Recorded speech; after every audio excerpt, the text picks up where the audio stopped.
हं. आजकाल आपण बघतो की अब्जाधीश लोक जगातलं कुठलंही सर्वोत्तम वैद्यकीय उपचार विकत घेऊ शकतात. पण अशी कल्पना करा की अनेक शतकांपूर्वी असा एक माणूस होता ज्याच्याकडे 8च्या अब्जाधीशांएवढी संपत्ती होती. म्हणजे त्या काळी तब्बल 6 लाखांची अफाट संपत्ती त्यांच्याकडे होती. अगदी बरोबर. पण तरीही तो माणूस स्वतःसाठी एक दिवसाचंही निरोगी आयुष्य विकत घेऊ शकत नव्हता. तर आजच्या या सखोल चर्चेत आपण श्री स्वामी चरित्र सारामृतच्या 8व्या अध्यायातील मूळ संदर्भ पाहणार आहोत. हो, आणि आपला उद्देश हा आहे की भौतिक हतबलतेकडून आध्यात्मिक शरणागतीकडे जाणारा हा प्रवास कसा उलगडतो हे समजून घेणे, आणि याच काळात स्वामींची कीर्ती अक्कलकोटच्या बाहेर कशी पसरली याचाही आपण वेध घेणार आहोत. ही हतबलता नेमकी काय असते हे तत्कालीन निजामशाही दफ्तरदार असलेल्या शंकरराव राजेराय बहादूर यांच्या उदाहरणावरून अगदी स्पष्ट होते. प्रचंड मोठी जहागिरी आणि अफाट संपत्ती त्यांच्याकडे होती. पण तरीही ते एका विचित्र समस्येत अडकली. म्हणजे त्यांना ब्रह्मसंबंधाची बाधा झाली होती. आता हे ब्रह्मसंबंध नेमकं काय प्रकरण आहे हे समजून घेणं गरजेचं आहे. हो ना, कारण हे ऐकायला असं वाटतंय की ज्याला कोणतंही एक्स-रे मशीन किंवा आधुनिक वैद्यकीय शास्त्र कधीच पकडू शकणार नाही. अगदी बरोबर.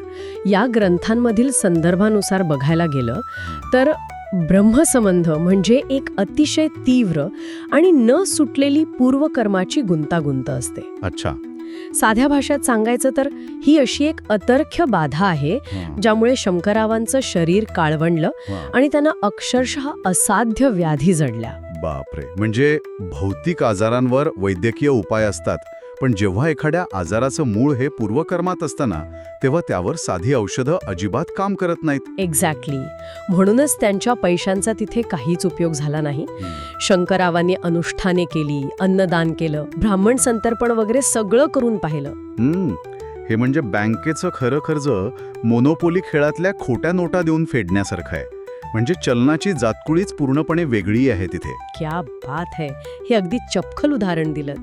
मूळ संदर्भ हेच अधोरेखित करतात की आध्यात्मिक कर्जाची परतफेड ही आध्यात्मिक चलनानेच करावी लागते. खरंय. आणि हे चलन म्हणजे एखाद्या योग्य सत्पुरुषाचे मार्गदर्शन, कारण तेच त्या कर्माच्या मुळावर घाव घालू शकतात. इथे संपत्ती केवळ नियंत्रणाचा एक खोटा भास निर्माण करते. आणि जेव्हा हा भास तुटतो ना तेव्हा माणूस पूर्णपणे हतबल होतो. शंकरराव सगळे उपाय थकल्यावर शेवटी आपल्या पत्नीसह गाणगापूरला येतात. हो, तिथे ते श्री दत्तगुरूंची अहोरात्र सेवा करतात. म्हणजे सलग 3 महिने अतिशय कठोर सेवा करतात ते. पण एवढं सगळं करूनही काहीच फरक पडत नाही. आणि मग त्यांच्या स्वप्नात एक ब्राह्मण येऊन दृष्टांत देतो की अक्कलकोटला जाऊन श्री स्वामींची सेवा करा. बरोबर. आणि इथेच मला खरंच काहीच समजत नाहीये.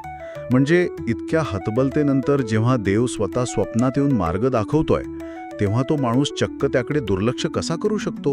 हा तर देवाचा किंवा त्या संकेताचा थेट अपमान नाही का? तसं पाहिलं तर वरवर पाहता हा अहंकार वाटू शकतो. पण या नोंदी मानवी मानसिकतेचा एक खूप खोल पदर उलगडतात. म्हणजे शंकररावांचं संपूर्ण आध्यात्मिक विश्व हे गाणगापूर आणि दत्तगुरूंभोवती केंद्रित होतं. अच्छा. म्हणजे त्यांची निष्ठा तिथेच होती. हो ना. जेव्हा एखाद्याची एकाच मार्गावर इतकी निस्सीम श्रद्धा असते तेव्हा अचानक तो मार्ग सोडून अक्कलकोटसारख्या पूर्णपणे अनोळखी ठिकाणी जाण्याचा दृष्टांत मिळणे हे त्यांना कदाचित श्रद्धेचं विचलन वाटलं असावं.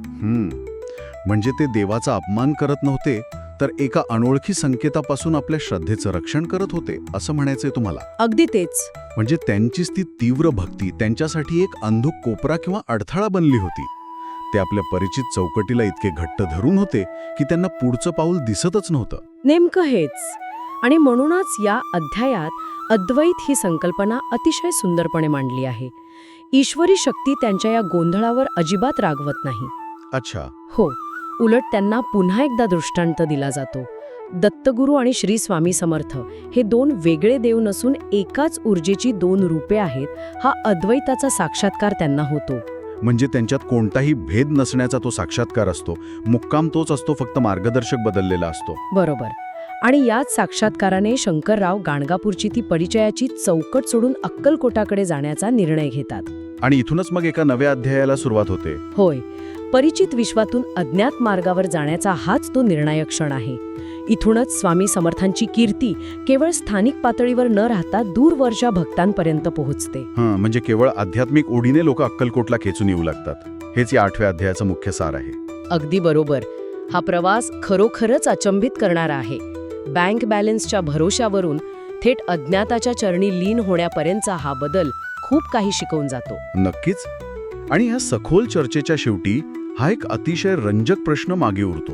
कोणता? शंकररावांना त्यांच्या समस्येचं अंतिम उत्तर मिळवण्यासाठी स्वतःचं नेहमीचं सुरक्षित आणि परिचयाचं ठिकाण सोडून एका पूर्णपणे नवीन मार्गावर जावं लागलं. बरोबर. तर आयुष्यात जेव्हा सर्व प्रयत्न करूनही एखादी कोंडी फुटत नाही, तेव्हा आपणही अशाच एखाद्या परिचित आणि सुरक्षित चौकटीत अडकून तर नाही आहोत ना? खरंच. आणि नव्या अनोळखी दिशेने मिळणाऱ्या संकेतांकडे दुर्लक्ष तर करत नाही ना? हा विचार नक्कीच करण्यासारखा आहे. गुरुर्ब्रह्मा गुरुर्विष्णू गुरुर्देवो महेश्वरः गुरुर्साक्षात् परब्रह्म तस्मै श्री गुरवे नमः. ध्यानमूलं गुरुर्मूर्ति पूजामूलं गुरुर्पदं मन्त्रमूलं गुरुर्वाक्यं मोक्षमूलं गुरुर्कृपा. अखंड